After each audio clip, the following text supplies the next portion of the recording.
Spoken English ইংরেজি শিখুন এবং নিয়মিত চর্চা করুন। Bengali to English translation.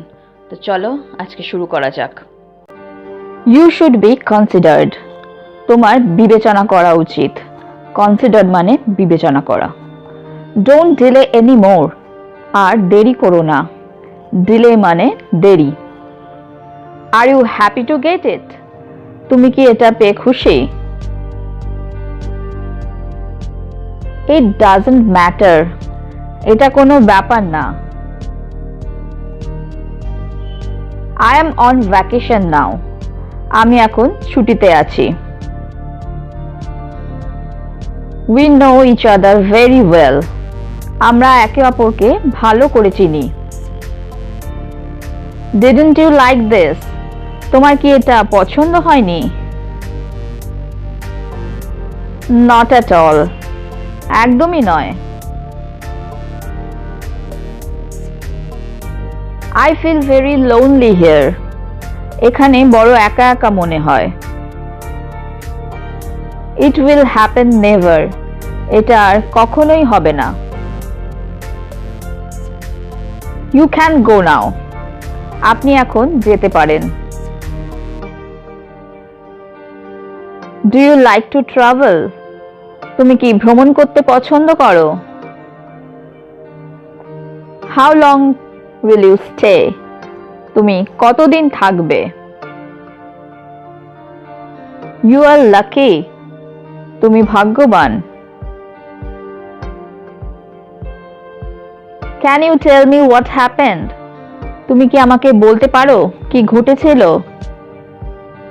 It's very ugly. এটা খুবই কুৎসিত।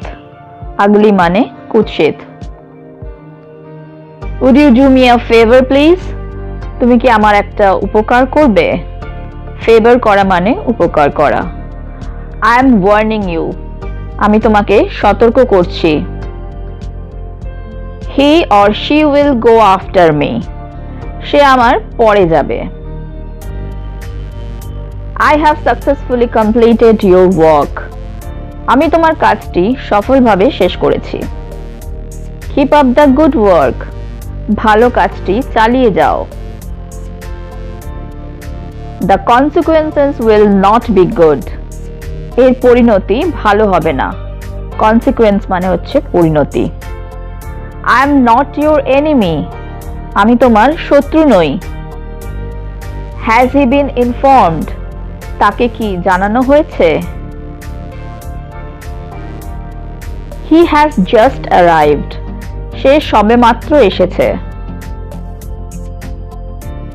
I got a lot of benefits from using it.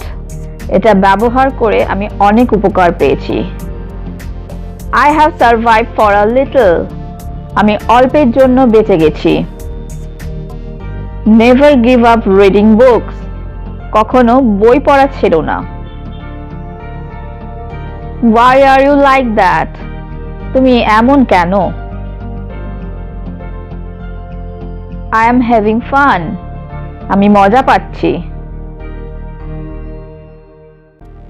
Hello friends, আমি তোমাদের কাছে যাতে এরকম আরও ভিডিও নিয়ে আসতে পারি তার জন্য অতি অবশ্যই আমার চ্যানেলটাকে লাইক, শেয়ার আর সাবস্ক্রাইব করতে কিন্তু ভুলো না। তো আজকে এই পর্যন্তই। Thank you for watching. Keep watching, stay safe and take care. Bye by.